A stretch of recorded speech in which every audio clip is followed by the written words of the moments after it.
I made slides, but this is just for us not to forget to talk about things. Um, but so knowing that you guys haven't worked with Bookkeeper yet, um, we'll start talking about when you should hire a bookkeeper, right?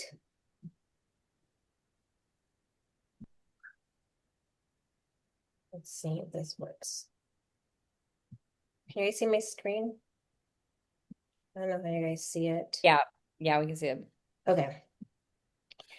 So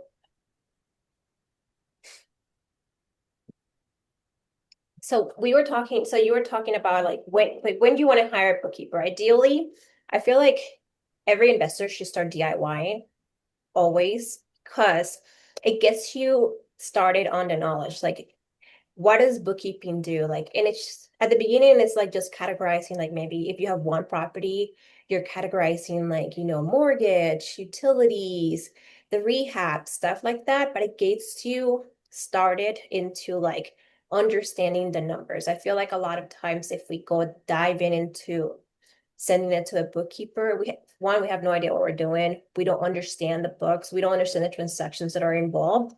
And so I'm always like I kind of like you should kind of start DIYing and getting your feet wet with understanding like the categories and stuff like that, and then from there fully outsourcing it. So there's two types of bookkeeping, which Kaylee mentioned to one of them.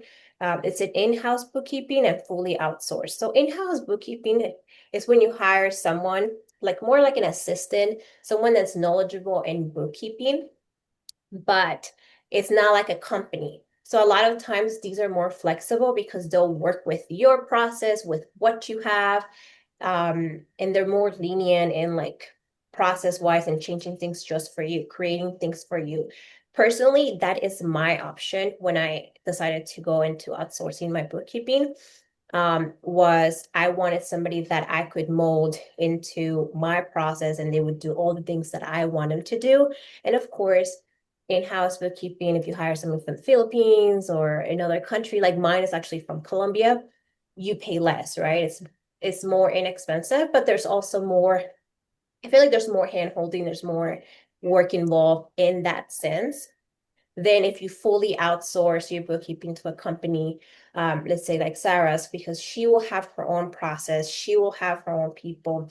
And it's not like you can say, hey, Sarah, I mean, I don't know Sarah's specific process to be honest, but a lot of companies have a process and like they will not deviate from that process unless they charge you like a lot more.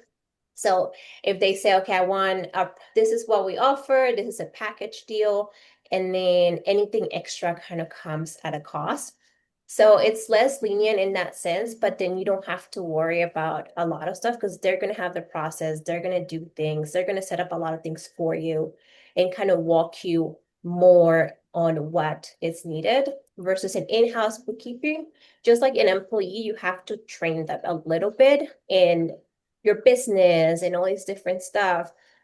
So that's something to be aware of. I've hired several like in-house bookkeepers over the years. Some worked out, some didn't. But yeah, that's kind of how I see it, Sarah. So how do you see it? Yeah, 100%. Yeah, the in-house bookkeeping, you're in control of everything. You need quite a bit of accounting knowledge to have an in-house bookkeeper or a resource. There are uh people out there, training you on it. I do have a course, but we're remodeling it right now for a relaunch here in about 12 weeks. But like Income Digs has a lot of free YouTube channels that you can utilize and stuff like that. So you need to figure that out to make sure everything's in line. Also, you can, I think Kaylee was talking, she's working with her CPA that does her taxes. That's a huge place to start is like, how do you need to see my books every year? What do my chart of accounts look like?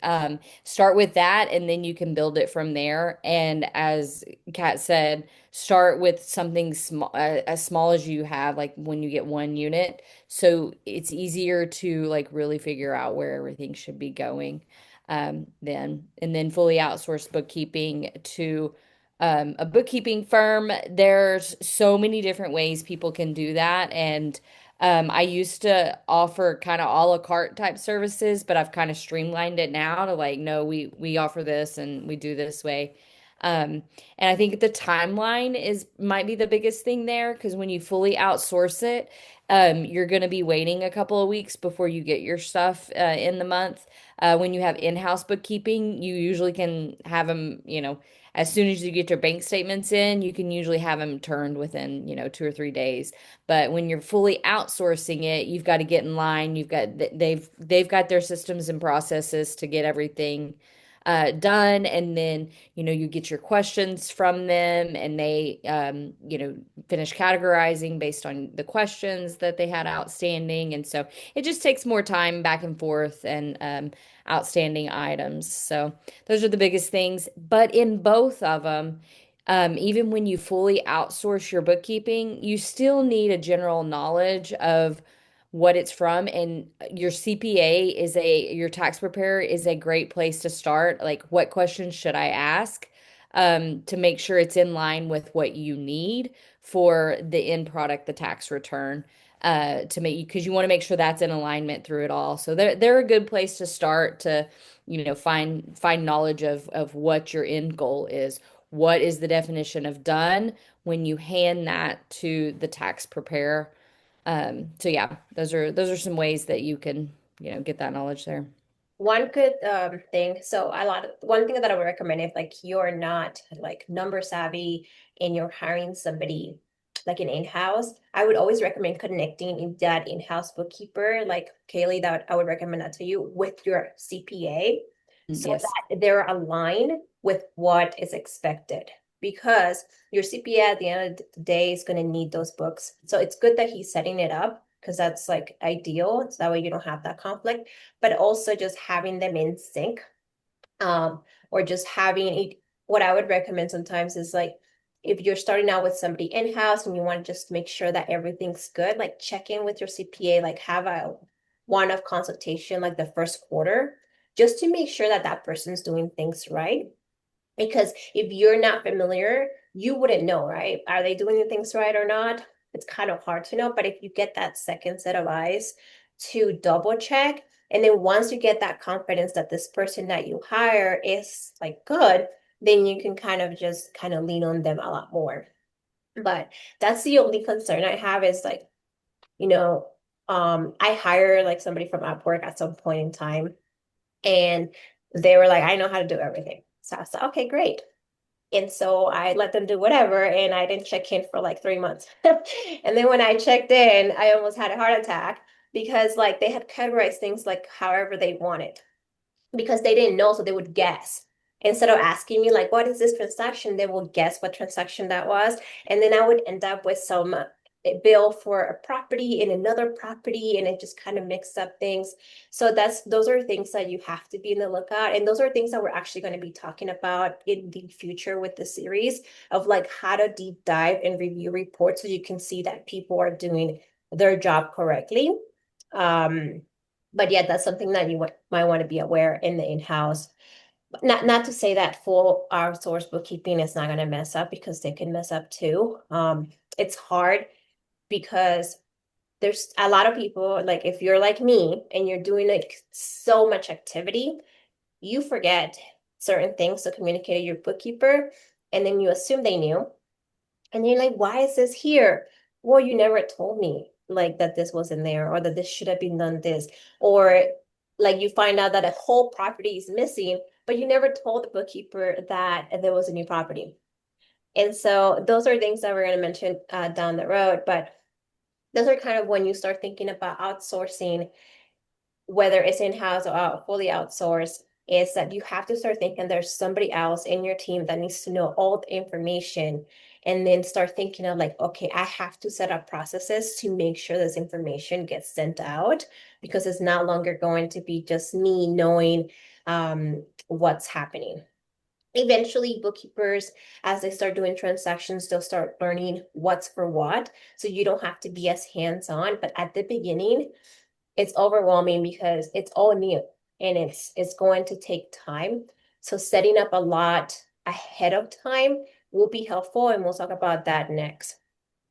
Yeah, it's always it's always I don't want to say a rough start, but it's always a lot of work at the beginning. And that's why it's hard. I think that's why a lot of people have a lot of hesitancy to hire a fully outsourced bookkeeper or to change bookkeepers. I have a lot of people that come to me for a sales call and they're very exhausted with their current bookkeeper, but they don't want to go through it again. And I totally understand that. And sometimes it's like 6 months after our sales call that they'll come back to me and be like, okay, I've had enough. I'm ready. Let's go. Let's go. People get so exhausted because it is such a learning curve to get somebody to learn that more. Yeah. But I have some tips. I have some tips on that later too Yeah. to help that. So the next question is like, where do I actually find a bookkeeper, right? There's, I feel like the best way to find a bookkeeper is your network because you get those referrals, like those actual real people telling you, oh no, this person sucks. Oh, this person was great. Um, but at the end of the day, like even if, I think Sarah's great, somebody else may not, right? Because every person needs to be a good fit for your style. Every business is different, every personality is different. Some people might find Sarah, I don't know, too nice, and they don't like that. They want somebody more serious. Or they might be like, I want somebody that is I more. think the biggest thing is a micromanager or just too loose. Like you have the people that ask you every single day, I need you to answer this question. I need you to answer this question. And you have some people who are like, I asked them once. They hadn't talked to me in 3 months. Though it's their fault. So I mean, there's like there Yeah, you those are two broad ends of the spectrum. But yeah, I like in mine, I like to have like a 2 week automated update. If they haven't answered the question, it automatically goes to them again. So I hope I'm a happy medium. But some people want the micromanager that's asking every single day. They need that email bump to the top to remember to answer it. So, yeah. Like there's also like preferences on boundaries. Like there's some people that want their bookkeeper to be available 24/7 and so like if Sarah's like, well, I have a family, I'm gonna work 9 to 5, that might not be the best fit, right? So this is kind of what you want to look into, and we're gonna get into that, but your network's a great place. Facebook groups are really good. Like at the real estate Facebook group, it's like, hey, I'm looking for a bookkeeper. Who do you know? And you'll get a whole bunch of comments um for like that. LinkedIn, it's actually getting a lot, like I get a lot of VAs and bookkeepers reach out to me through LinkedIn, but you can also search like real estate bookkeeper and you'll find a lot of those like Philippine companies also market through there. Indeed is more like if you have a specific role, like part-time bookkeeper, that's going to be your in-house and you want them to do more than just categorizing transactions, like more like an employee. Upwork is great for like freelance, and that's the same thing with Fiverr. I would say I always prefer Upwork as far as like more knowledgeable. Um, and then there's like all these Philippines VA companies out there as well. But Upwork has gotten expensive though. Recently, I've gotten like there's a lot of like more professional companies in Upwork at these days. But those are good places to start. But first thing that I would do is like, hey, I'm looking for a bookkeeper on Facebook, Instagram, and that's where I would start.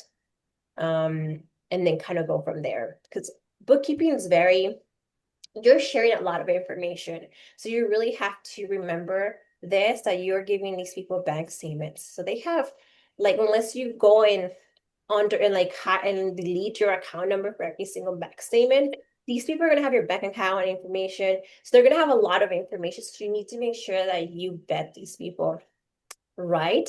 So that you avoid having potential fraud and things like that. So that is something that I'm always very worried about. And I always kind of want to warn people because, and that's a lot of reasons why people don't start outsourcing bookkeeping because they're afraid of things like that. It doesn't really happen much. I mean, there's so many like security things, but if somebody wants to do something wrong, they will. So asking questions and really making sure that this person, has reference and stuff like that, those are things that you really want to look into. Sarah, any more tips on this? I think those are great. The Facebook groups, you will get a lot of bookkeepers in there because there's a lot of marketing people out there. Teaching bookkeepers to sit around in Facebook groups waiting for that to ask. So there will be a lot of if you ask directly. So be careful on how you word your question in the Facebook groups. Because I have paid a lot of money for this marketing guy just to tell me to go in Facebook groups and pounce on people, and I'm like, yeah, that's not for me. Sorry. And but yeah, just word it in a way that, does anyone personally recommend their bookkeeper? And and sift through the messages and maybe DM them and say, what do you like about him and stuff like that. But that's my biggest thing on the Facebook thing because I see a lot of them. When I see a bookkeeper question, it's filled with other bookkeepers ask or saying, "Hey, I'm taking clients right now." So I ignore those. Like, yeah, unless you're an actual investor telling me I love this person. If you're the bookkeeper, then I don't want your reference because you're the source, right? Um, right. so that is very key. So a couple things to look at when you're hiring a bookkeeper is like experience. So real estate is a very specific industry. Like, if you have a business that it's like, I don't know, a dog grooming place, that same bookkeeper might not be a good fit for your real estate business because real estate is very specific. We have like purchase transactions, seller transactions, refinance transactions, the flipping, Airbnb, like real estate sales, they all have their different nuances. So they really need to understand those things. And like if it's an in-house bookkeeper, maybe you can train them, but if you're hiring a company and they don't understand the difference between flipping and, the Burr method, then you're gonna have some issues there, right? Um, there's just different things that you want to understand. Um, a lot of times, like you'll find real like bookkeepers that do a bulk of everything, but they're mostly focused on like rentals because their client XY has maybe one rental here, one rental there. Are those the best? Ideally, I would prefer somebody that really understands every single real estate business because I'm most likely going to be on every single real estate thing that happens. So just kind of note that because a lot of people are like, yeah, I'm a real estate bookkeeper. Okay, but what real estate? Like, are we talking rentals? Are we talking sales? Are we talking Airbnb? Are we talking flipping, new development? Like all these different things, there are like little nuances into that they need to know. So it's really important that you understand that. One thing that I always say, like if the person's not ask, whenever I'm hiring, if the person's not asking me questions or the right questions about my business, then I will be like, I don't know about that. Do they sound confident? Like if you tell them, hey, are you like familiar with Airbnb and how it works, or like short-term rentals, and they're like, well, then you're like, I don't know. I'm not too confident there that you know.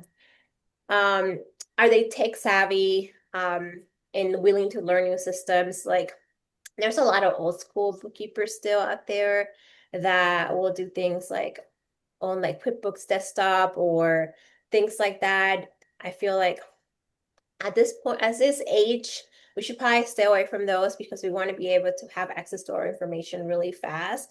So and you're going to be doing property management software, you're going to be hiring property, if you have a property manager, you're going to have all these different things that we're implementing these days. So having some sort of tech understanding on like software, that's important. But then the other thing that I always say, like, are they a good fit for your personality? Like, it doesn't matter how good somebody is if you're not a good fit. Like if I hate this person, like I would never hire them. Like there's been people like they're the best. And I'm like, great, but I hate them. I don't like their personality. They're cocky. They're condescendent. They talk in jargon. I don't understand what they're saying to me. So those are the things that you want to think about when hiring a bookkeeper. What else, Sarah? Whenever you're like talking to clients, what do you see? Well, um, I was going to comment on the number five on the tech savvy or willing to learn new systems. That's a big one. Like right now, I only take clients that use QBO. It's where my systems are, it's where I'm efficient and effective at. Um, but I have seen I've taken on a project for a dear friend of mine that is switching from Door Loop to Appfolio, and I'm helping him transition just because I'm very interested in the new Appfolio. And y'all, it's doing amazing things, and I'm like, this may take my place of my love for QuickBooks. So I am willing to look into it and change. I've always loved QuickBooks for the reporting and because I'm just so familiar with it and it's easy for me to use. But I do know that AI is going far quickly. And so I'm willing to adapt and figure that out as well. Does So QuickBook prepare a Schedule E? does QuickBooks prepare the Schedule E? I'm not sure. No, Mm. I don't think so. So I don't think this it is does. something I actually wanted to talk about because there's a lot of software out there that sells the whole I that they prepare a Schedule E, right? But what is a Schedule E? It's a profit and loss statement. It really, that's all it is. So what, and then it's not like you export this Schedule E and the CPA uploads it. They do the same thing. They're going to type whatever you pull out from that report. So the only difference is the categories get bulked into a specific item, which you can do with QuickBooks. Like you can set up your chart of account in QuickBooks the same way that your schedule that in Schedule E is set up and export a P&L. So a lot of times people are like, well, I like the software because it exports a Schedule E. And I'm like, you do that no matter what, because a Schedule E is literally a profit and loss statement. And so in your Yeah, CPA, it's usually a condensed version of your profit and loss because most people's profit and loss has lots of different categories for the expenses, and they'll just like group a ton of things under office expenses or general administration expenses and stuff and call it Schedule E. but then Yeah, what I'm assuming that Kaylee's accountant CPA is going to do is just going to set up, the person's going to set up the chart of accounts so that the main categories are tied to the Schedule E. And then you can have a whole bunch of like little subcategories and be super detailed as much as you want. But then it all bulks it up because you can export a report like a profit and loss from QuickBooks that ties to that Schedule E. So that's really kind of something that I wanted to clarify because there's that misconception that a Schedule E is different from a profit and loss, and it really isn't as much. And then the Schedule E, once the tax preparer does all their little things, it's going to include depreciation and all these different stuff, but that's not going to come out from your reporting. So just keep that in mind when somebody says Schedule E. You're really thinking, because when you're looking at your Schedule E and your profit and loss, they should both tie. And that's how you review a tax return, with your profit and loss and your Schedule E. Um, so that's something, but like QuickBooks, I don't love QuickBooks for real estate. Like I wish like QuickBooks had more like real estate specific matrix and stuff like that. But they're trying to be like a generalized software, which makes it not as appealing. There's other software out there that has been targeting real estate investors like Like Stessa, door loop and base lane. Base lane's Baselane, big. Baselane, REI Hub. So those are good. Are they perfect at all? Not yet. I always say like QuickBooks needs to marry one of those and just make it, I like make a really perfect one because Yeah, base lane and Stessa are they don't have the reconciliation function and they're single entry, which can lead to errors and duplications and emissions from there. And Kat and I agree 100% on this. There's going to be one that marries, but Appfolio maybe just come out of nowhere and surprise us too, because I've seen some stuff it's doing, and I'm like, I'm liking this, but it's still very expensive. yeah. IRA Hub is like one that has been kind of trying to get there with double entry and all that stuff, Yeah. but it does still lack a lot of functionality because one of the things that I always like to tell people is like when you think about bookkeeping, a lot of people only think about categorizing transactions. If your goal is to scale your business into something bigger, right, and really fully outsource the whole accounting world, we're talking paying bills, doing all these different things. you want a software that can provide all of that. And so I use QuickBooks for paying bills. Like I basically email my bookkeeper and I say, hey, can you pay this? And he'll go to QuickBooks and he'll send the payment out through QuickBooks. You can do your mileage tracking. You could do invoicing if you have like a business that you do other type of stuff. So there's a lot of things that you want to look into as well in terms of that. Now, I QuickBooks is getting really expensive. So like if you're starting out and you don't have the income, like I don't recommend going into QuickBooks until you're like there. Like Baseline does a great job. I actually use Baseline for my smaller entities. And I like the reports, they're pretty decent. Yes, they're missing like the reconciliation, but because they're smaller entities and smaller properties, then I don't feel like it's going to be such a big deal or risk for me. So Baseline is actually coming up with like new stuff. They still need a little bit more. Same thing with Stessa.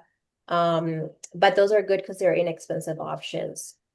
But I think the main thing is that you and your CPA and your bookkeeper are all comfortable with whatever software you use there. Yeah. Make sure you when you're hiring a bookkeeper, make sure they will mesh with your tax preparer's way of it also. And they're not going to be like, no, it's my way because it's my bookkeeping. Make sure they're open to what your tax preparer is requiring. Yeah, and a lot of things is like QuickBooks is like the worldwide accepted in the terms of like small businesses.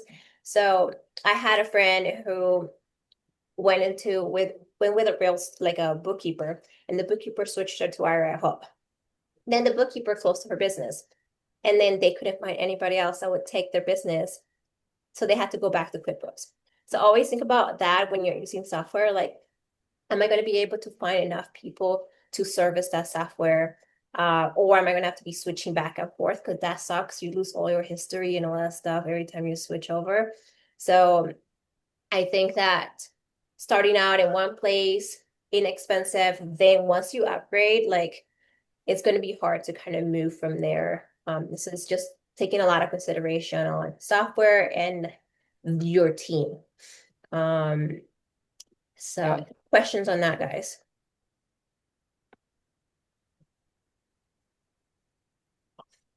All right, so let's talk about questions to ask your bookkeeper. Sorry, I start with just top of mind.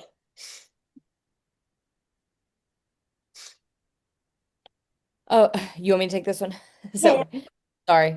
we don't have to read everything. I'm just thinking top of mind things Top that, of, top of mind, what on questions to ask a bookkeeper? I think uh I I think that the personality that we talked about earlier, I think you should ask questions that would provoke like thoughtful responses like that.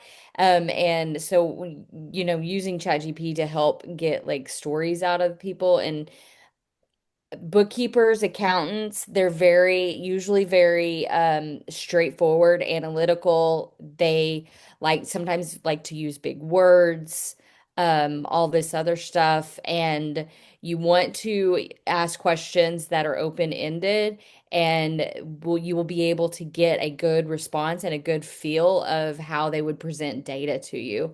Um, I I am working on being better at that because I'm usually very analytical, but also in my mission to helping real estate investors understand their accounting more, I have been purposefully using language that everybody would understand and not just accountants.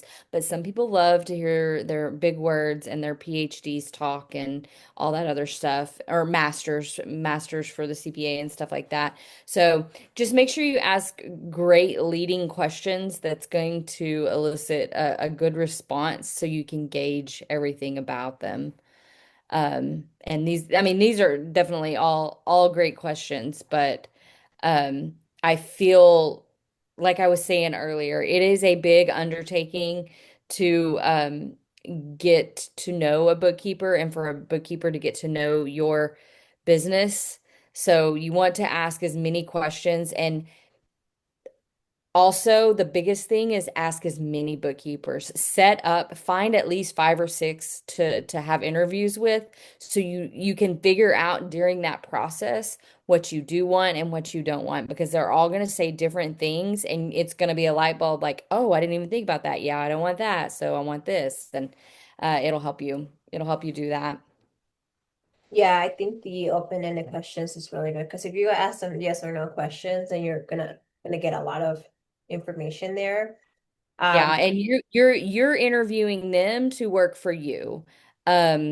It often feels like a sales call and like that with a lot of bookkeepers this day. But please remember that it is your company and you still have to answer for that company at the end of the day. So they are, even though you're outsourcing it, they are still a team member and you need to know their whole process. Ask them questions like, who will I speak to on a monthly basis?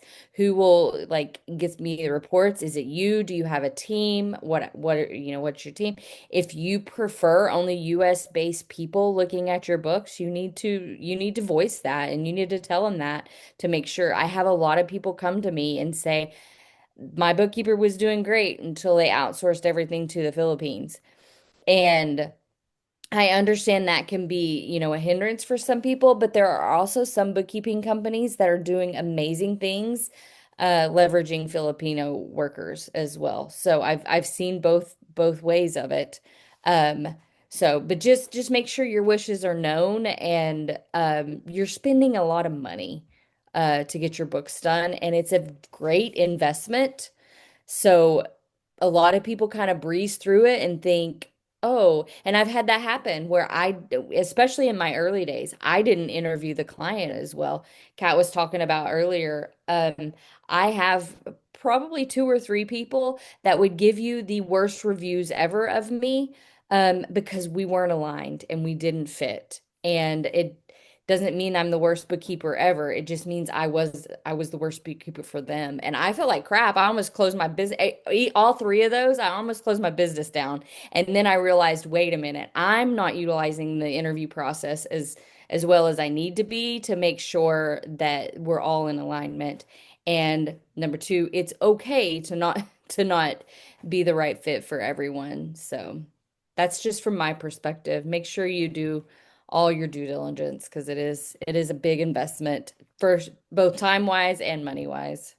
you also want to gauge their responses to see how they feel about your business.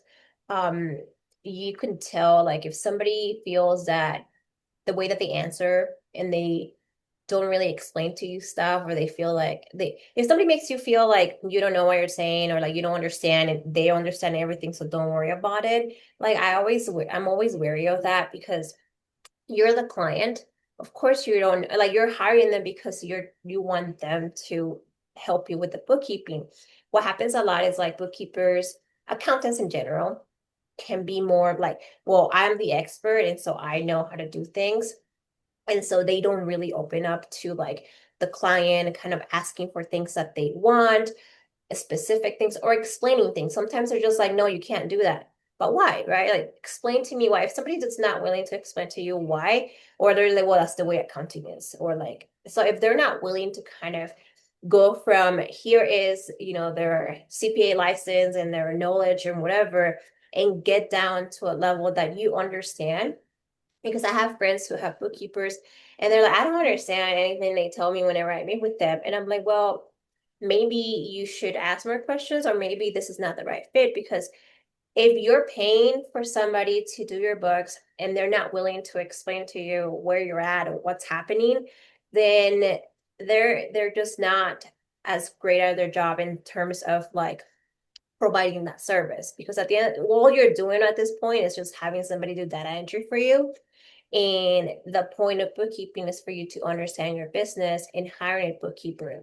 And I think that a lot of this comes to expectations. Like when you start talking to a bookkeeper, setting those expectations ahead and saying, hey, I'm a real estate investor, numbers are not great, and I am like, they're not my forte. I want somebody that can work with me, a partnership that helps me understand where my business is at, all these things. And so then at that point in time, they understand, okay, this is what she expects or he expects. They might be, I'm not the best fit for you because this is all I'm providing. I'm just doing data entry here. And then you can decide, okay, I don't want just data entry. I want somebody that I can work with, that is my team member, that helps me understand these things. And so that's really, I think a lot of times it all starts with expectations ahead of time of what you should expect or what the person's offering. So those are other things that you might want to ask, like, hey, what kind of service? Do you explain things to me? What are the reports that I'm going to get? I'm brand new. Would you do like a one-time call where you explain to me what the reports mean so that I understand what to look at? Things like that are things that you want to talk to a bookkeeper. Um, I don't know how many of you are familiar with the term reconcile. A lot of people will throw the term reconcile, but we throw it all the time, but it's like, what does that even mean? So reconcile is literally just kind of looking at the books, the bank statement, and make sure that your books have all the transactions. What happens is with all these softwares, no matter which software and how they claim to have great connectivity, they all at some point in time get disconnected because your bank ends the connection. Your bank has security measures that makes you kind of refresh connection. And so there's banks that do it more often than not. And what happens is sometimes when you reconnect, you are missing a whole bunch of transactions. And unless you're looking at the bank and the books, you wouldn't know. And so that's why Sarah was mentioning earlier that Baseline and Stessa don't have that reconciliation feature. So what happens is sometimes you end up with double transactions or missing transactions. And unless you're like looking and trying to do all of that, you may miss that. And yeah, so what's your process look like, Sarah, with your clients on a monthly basis? I'm curious, like, what are questions that they could ask regarding that, aside from this? Yeah, you want to know the what the process is going to be from start to finish. How much um are you going to be involved in it? And of course, at the beginning it's going to be more. But you want to know the onboarding process, how many weeks that lasts, and then what a typical month would look like after you're fully onboarded. Um, the our process, just in a quick workflow overview, is the first day of the month. Uh, if there are some older banks where we can't get view only access to bank statements or bank accounts. And so we still have to request the bank statement from the client. We have an automated system that sends that out automatically. We don't have to think about it. It just automatically goes to them and reminds them, and they send it in. Other people, we do have view only access, and we have our own username and password, and we go in and pull the bank statements. And my one of my junior bookkeepers goes and pulls all the bank statements and uploads them into our database, so everybody can start working quickly and getting those categorized. I only have one premium client right now, and they get everything by the 5th of the month. They are a very large company with a lot of investors, and they have to have everything up to date quickly. They pay a lot of money to have that. But most of my clients are on a monthly schedule where we already have an ongoing meeting on the books one of them is specifically you're the third Thursday at 2 o'clock. And every third Thursday at 2 o'clock, it's already on the books. We hop on a call, we go through it, and it's fine. Um, but before we get there, we also use a it's a project management system, where we have a client portal, and we are able to push questions about transactions in that portal, and it will update our clients every Monday if there are any outstanding questions that need to be answered. So before we hop on that monthly meeting call, we prefer all the questions to be answered, and we'll have a set of reports out to our people 24 hours before that call comes up so they can have them, and they can review it quickly, and if they have any questions. And then our 1 hour monthly call is, all my clients are different. They have different goals. They have different um, understanding. One guy wants to see his profit margins every single month. That's the only number he cares about. He doesn't need to see profit. He doesn't need to see each individual house.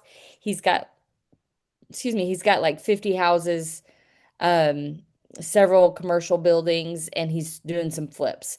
He doesn't care about any of it. He just wants the profit margin. And then I have one guy that has 25 units, and he spends the whole entire hour looking at rent income and expenses for every single one. Everybody's different. It's whatever you want and however you want to use that hour with me. Um, so yeah, and then um usually about a couple of times a year we do check-ins, usually during that 1 hour meeting about if they have any 1099s, maintenance workers and stuff like that, updates on that as well. I have nobody that does payroll that has any W-2 employees. It's all 1099 employees. I try to keep it that way to streamline it so I don't have payroll taxes on top of it, because that is a whole new specialty that you need somebody to help with payroll. But I think most real estate investors just utilize 1099s. But that's my monthly process. That's how it goes. So Yeah, so we're running almost to the end of the hour, but just kind of going quickly to that when, went quick. yeah, yeah, it always does, right? We always try to like get a lot of information in and then we kind of run out of time. But so when you're starting to work with a bookkeeper, when Sarah talks about the onboarding process, we're talking about like giving them access. So read-only access, set up like a folder if they have portals where they request all their information. But if you don't, you have to, one of the things that I did for my in-house bookkeeper is I have a spreadsheet that literally lists I mean, I have like 30 bank accounts, 30 credit cards. So I had to like list everything by bank and just be kind of like, hey, these are the different things, and here are your username for this. I love using LastPass for security purposes, and I can share the passwords with them. Um, so setting things like that, like you need to kind of have a list of all your banks, all your credit cards, and then set up access for them, like read-only access. And if that's not possible, then now you're going to have to make sure that you remember that you have to go and export that bank statement and upload it for them. If you have multiple businesses, like kind of having that listed out, there's like you could create a spreadsheet called entity information, and you'll have each entity, their EINs, and who owns it and all that stuff and how it goes through your taxes. Um, you also want to provide all your property information. So like a real estate own schedule or something that they can see, okay, these are all the addresses. This is what they look like. Are they multifamily? Are they single family? Are they being managed by a property management company? Who's managing them? Because they're going to start seeing these, if they have property managers, going to start seeing all these deposits and they're like, what is this, right? And Yeah, then we have an SERO spreadsheet for every client, and it even we have it spread out so far. We even have, like, some clients, we have the utility bills, like which one is for which property, and so we don't have to ask as many questions each month, and lessens that. And that's just another testament. The longer you're with a bookkeeper, the less interaction, and then the less it feels like they're providing value, because they're not poking you for questions all the time. And you're like, oh, they're not doing anything. But we have all this stuff on the back end to help it flow so much smoother for everybody. So you want to get somebody that's aligned like that and just really knows your business. yeah, and then if you end up doing the in-house hiring, then you want to make sure this person says some stuff like that and some processes for your business. So like kind of replicating what Sarah mentioned, like having a CRM or some project management software like ClickUp. I use ClickUp with my bookkeeper and kind of setting up like all the different things and the questions back and forth. I actually set up an email for my in-house bookkeeper. It's called accounting at, Moonstone. And then all my receipts, all of my things go there. So whenever he's looking for a receipt, he'll just type the amount and look for it. And I don't have to remember to forward every single email. Now, of course, I still get emails to other stuff, but I always forward it over to that accounting email so that it helped me kind of relieve some of that on the in-house side. So that's one of the flexibilities of having somebody in-house because you can set up a lot of these things.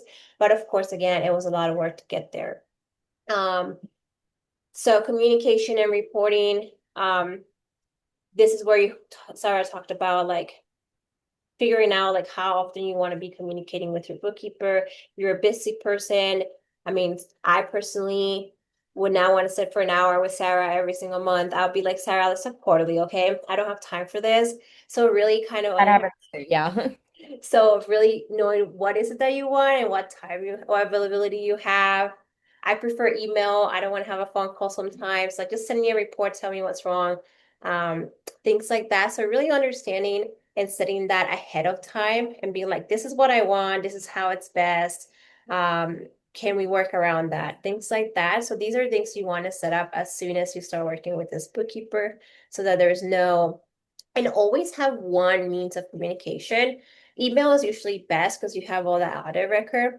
A lot of times you text your bookkeeper, you talk to them, you email, you have a portal, you have all these things, and then you try to look for everything and you can't find it. So always try to set that up. Setting up a Google, if your bookkeeper doesn't work with a portal like Sarah does, having like a Google folder that you share with all the stuff and all their information so they can have access that's key. So like uploading all your HUD statements, whatever it is, your receipts, all that, kind of a central location. What else? Money stuff. So just kind of have the shares folder that I mentioned. Have a naming convention for files. I like to every time I take a picture, I use my scan app on my phone. I kind of save everything.